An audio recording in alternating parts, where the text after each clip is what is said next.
ഈ ഗ്രൗണ്ട് മാറ്റാനേ BCCIക്ക് ഒരു അപ്ലിക്കേഷൻ കൊടുക്കണം. എന്തോ കുഴപ്പമുണ്ട്. അപ്പോൾ ചിന്നസ്വാമിയിൽ കളിച്ചപ്പോൾ മാത്രം തോൽക്കുക, ബാക്കിയുള്ളവർക്ക്. ഞങ്ങൾക്ക് ഈ ഹോം മത്സരങ്ങൾ ഒഴിവാക്കി കിട്ടാൻ വല്ല മാർഗം ഉണ്ടോ എന്ന് ചോദിച്ചു നോക്കണം. കാരണം ഇതിപ്പോ അവിടെ കളിക്കുമ്പോൾ എന്തോ കുഴപ്പമുണ്ട്, വേറെ ഒന്നുമല്ല. ഇപ്പോൾ ഇപ്പോൾ ടീം ഉഷാറാണ്. കഴിഞ്ഞ 2 കളികൾ കണ്ടില്ലേ, KKRന് CSKനൊക്കെ എടുത്തിട്ട് അലക്കി കണ്ടിട്ടേ ചിരിക്കണോ കരയണോ എന്താ വേണ്ടത്? അവസ്ഥ ഞങ്ങൾ തന്നെയാണ് ഇപ്പോഴും നിങ്ങളെക്കാൾ മുന്നിലെ പോയിന്റ് പട്ടികയിൽ. നിങ്ങളെ കാണികളൊക്കെ കാണുമ്പോൾ നിങ്ങൾ ആകെ ബേജാറാണ്. സാധാരണ എല്ലാ ടീമിനും ഭയങ്കര ആവേശമല്ല, ഇത് നേരെ തിരിച്ച് കാണികളുടെ സൗണ്ട് കേൾക്കുമ്പോൾ നിങ്ങൾ ബേജാറായിക്കാണ്. കോലിക്കത്തെ അടിക്കുക, വെറുതെ എഫേർട്ട് എടുത്ത് അടിക്കുക, എന്നിട്ട് ക്യാച്ച് എടുത്ത് പോവുക. ഇതന്നെ പരിപാടി. ഇത് ഒരു കളിയല്ലേ ഇപ്പൊ തോറ്റ്? 3 കളി ഇപ്പൊ ഞങ്ങള് ഒരു കളി തോറ്റു. നിങ്ങളുടെ നാട്ടില് എല്ലാവരും സാധാരണ എന്താ ബാക്കിയുള്ളടത്തൊക്കെ തോറ്റു വന്നാലും സ്വന്തം ഗ്രൗണ്ടിൽ വന്നാല് ഉഷാറായിട്ട് ജയിക്കും. ഇത് വെറുതെ നേരെ ഓപ്പോസിറ്റാണ്. എന്തോ ശകുനപ്പഴാണ്. ഇനിയിപ്പോ അത് പറഞ്ഞു മാറ്റണം. ഞങ്ങൾക്ക് ഫുള്ള് അവേ ഗ്രൗണ്ടിൽ കളി മതി. അതാണിപ്പോ അങ്ങനെ ആലോചിക്കണത്. അല്ല അപ്പൊ ഇതിപ്പോ നിങ്ങളിപ്പോ ഇനിയിപ്പോ അവിടുന്ന് മാറുമോ? മൊത്തത്തിൽ മാറിപ്പോകും. ഇതാണിപ്പോ നല്ലതെന്ന് തോന്നുന്നുണ്ട്. എല്ലാവർക്കും ഇതിൽ വലിയ കാര്യമൊന്നുമില്ല. ഇപ്പൊ അങ്ങോട്ട് വരികയാണെങ്കിൽ ഇപ്പൊ നിങ്ങൾ തോൽപ്പിച്ചു. അത് ശരി. അതാണ് ഞങ്ങളൊരു ടീമിന്റെ പ്രത്യേകതയാണ്. നിങ്ങൾ ബാറ്റ് ചെയ്തപ്പോൾ വിചാരിച്ചു അത് ആ ചിന്നസ്വാമിത്തെ പിച്ചാകെ മാറിയെന്നൊക്കെ തോന്നി. എന്തോ ഒരു പ്രയാസമായിരുന്നു. ഞങ്ങളെ ചെക്കന്മാര് ചിന്നസ്വാമിയിൽ ഒരു വ്യത്യാസം വന്നിട്ടില്ല. ജിതേഷൊക്കെ അടിച്ചിരുന്നല്ലോ. ലിവിങ്സ്റ്റന് ഞങ്ങള് ക്യാച്ച് വിട്ട് സ്റ്റെമ്പിങ് അങ്ങനെ കഴിയാനാണ്. ഞങ്ങൾക്കൊരു ഇര വേണ്ടേ, ഞങ്ങൾക്കൊരു ഇര വേണ്ട. അടിക്കാൻ കുറച്ച് സ്കോർ ബോർഡിൽ സ്കോർ വേണം, അതിനാണ് വിട്ടു. അത്രേ ഉള്ളൂ. അല്ലാതെ ക്യാച്ച് പോയതും സ്റ്റെമ്പിങ് വിട്ടൊന്നുമല്ല.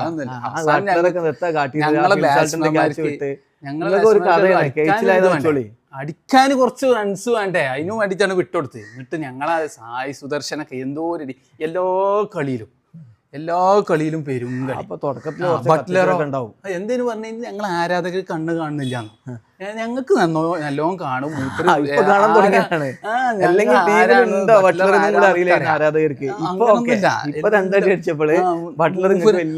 മൂപ്പര് നല്ല ഫോമിലാണ്. മൂപ്പർക്ക് അർഹിക്കുന്ന സ്ഥാനം ഞങ്ങളെ മനസ്സിലുണ്ട്. മൂപ്പര് എന്തോരം അടിയാണ്. പിന്നെന്താ റുദർഫോർഡ്, എന്തോ ഒരു കളി. അതിന്റെ മുമ്പത്തെ കളി വൈശാഖ് വിജയകുമാർ എറിഞ്ഞ് റുദർഫോർഡിനോടെ നിർത്തിയപ്പോ ഓനെ വേണ്ട ഗ്ലെൻ ഫിലിപ്സ് മതിയെന്ന്. ഇപ്പൊ റുദർഫോർഡ് വലിയ പിന്നെ പറയണേ അതൊന്നല്ല. കഴിഞ്ഞ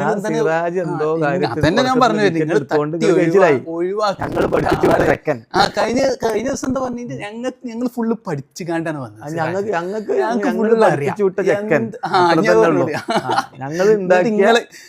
അതിന്റെ റിസൾട്ട് നിങ്ങൾ കൊയ്യുന്നു. നിങ്ങൾക്ക് വേണ്ടിട്ടേ കളിച്ചു കാണ്ട് മൂപ്പർക്ക് ആകെ ഒരു മാൻ ഓഫ് ദ മാച്ച് ആണ് കിട്ടിയത്. ഞങ്ങൾക്ക് വേണ്ടിട്ട് കളിച്ചു മാൻ ഓഫ് ദ മാച്ച്. അത് നോക്കണ്ടേ? അതൊക്കെ അത് എന്തോ ഒരു ഇതിലും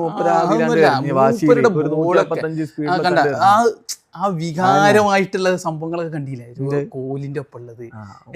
പക്ഷെ അതൊന്നുമല്ല, ബോളാണ് കൈ കിട്ടി ബോളാണ് ചെയ്യുന്നതോട് കൂടി മൂപ്പരുടെ ഫുൾ പൊട്ടൻഷ്യൽ വന്നു. എന്തൊരു സ്പീഡിലായിരുന്നത്. ആ കുറ്റൊക്കെ പോയതാണ്ട തെറിച്ചട് പോയി. അതൊക്കെ എന്തോ ഒരു ഇതിൽ മുപ്പര് എറിഞ്ഞ് ഞങ്ങള് ചെക്കൻ എറിഞ്ഞുകൊണ്ട് നിങ്ങൾ ചേച്ചി നോട്ടിക്കോളൂ. സിറാജാണ് പ്രധാനപ്പെട്ട ആള്. നിങ്ങൾ ഒഴിവാക്കിയ വിട്ട ആള് നിങ്ങൾക്കെതിരെ തന്നെ തിരിഞ്ഞു. മൂപ്പർക്ക് എന്തൊക്കെയോ തെളിയിക്കാണ്ടേനും മൂപ്പർ ഉഷാറായിട്ട് തെളിയിച്ചു. പിന്നെ സായി കിഷോറും സായി സുദർശനും അവരുടെ എല്ലാ ദിവസവും നന്നായിട്ട് ഫോം ആവും. മൂപ്പരുടെ ബോളും നിങ്ങൾക്ക് തൊടാൻ പറ്റില്ല. റാഷിദ് ഖാൻ അടിച്ചു ഇതിപ്പോ ലാസ്റ്റ് കുറച്ച് അടിച്ചു എന്നല്ലാതെ ഒരു കളി ഭയങ്കര മോശം. ഈ IPL ഇപ്പത്തെ റാഷിദ് ഖാൻ കാട്ടി ഭയങ്കര മോശം. നിങ്ങളെ മുന്നോട്ടുള്ള അന്താരാഷ്ട്ര ലെവലില് തെളിയിച്ച ആളാണ്. ഞങ്ങളെ ഓപ്പൺ ബൗളേഴ്സ് സൂപ്പർ ആയിട്ട് എറിഞ്ഞപ്പോ നിങ്ങൾക്ക് തൊടാൻ പറ്റുന്നല്ലോ. ഭുവനേശ്വർ കുമാർ ന്യൂ ബോള് കുറച്ചിങ്ങനെ ഒരു അനക്കണ്ടേനു. അത് കഴിഞ്ഞില്ലേ? അത് കഴിഞ്ഞപ്പോ ഞങ്ങള് ബാറ്റ്സ്മാൻമാരെ എന്താ ചെയ്തേ, നല്ലോണം തല്ലിട്ടി. നിങ്ങൾക്ക് നല്ലോണം നമുക്ക് ഒന്നും ചെയ്യാനില്ല. ബിലോ ആവറേജ് ബൗളിങ് വെച്ച് വന്നൊക്കെ ഞങ്ങള് ബാറ്റ്സ്മാൻമാരെ അടുത്ത് അങ്ങനെ ഒന്നും വരില്ല. ഞങ്ങള് പ്രിൻസ് ചെറുതായിട്ടൊന്ന് പാളി. അത് അതാണ് പ്രിൻസ് എന്നിട്ട് പറഞ്ഞു വന്നുകൊണ്ട് പണി പാളിക്കണല്ലോ എന്ന് ഓർമ്മയായി. ചെറുതായിട്ടൊന്ന് പാളി, അതൊന്നും വിഷയമല്ല. കിങ് അടിച്ചാത്ത കൊടുത്ത് പ്രിൻസും അടിച്ചില്ല. ഞങ്ങൾ ആദ്യമായിട്ട് നിങ്ങോട്ട് വരണ്ട. അതും കൂടി അടിച്ചിക്കണേ പിന്നെ ഒന്നും പ്രിൻസിനെ കൊണ്ട് ഞങ്ങളെ പ്രിൻസ് അടിച്ചിക്കണേ പിന്നെ കിങ്ങിന്റെ സ്ഥാനം തന്നെ പോകും. പ്രിൻസ് പിന്നെ കിങ് ആയി മാറും. അതുകൊണ്ട് ഞങ്ങള് പ്രിൻസ് പിന്നെ അധികം അടിച്ചില്ല, ഔട്ടായി. ഞങ്ങൾ തോറ്റന്നെ കിങ് ക്യാപ്റ്റൻ അല്ലാത്തതുകൊണ്ടെന്ന് ഒരു അഭിപ്രായം ഞങ്ങൾക്ക്. ഇനിയിപ്പോ അത് പറഞ്ഞാണ് പട്ടികാരനെ മാറ്റി കിങ്ങിനെ തന്നെ ആക്കുക നല്ലത്. ഇതിപ്പോ 2 കാര്യങ്ങൾ ചെയ്ത RCB ജയിക്കും.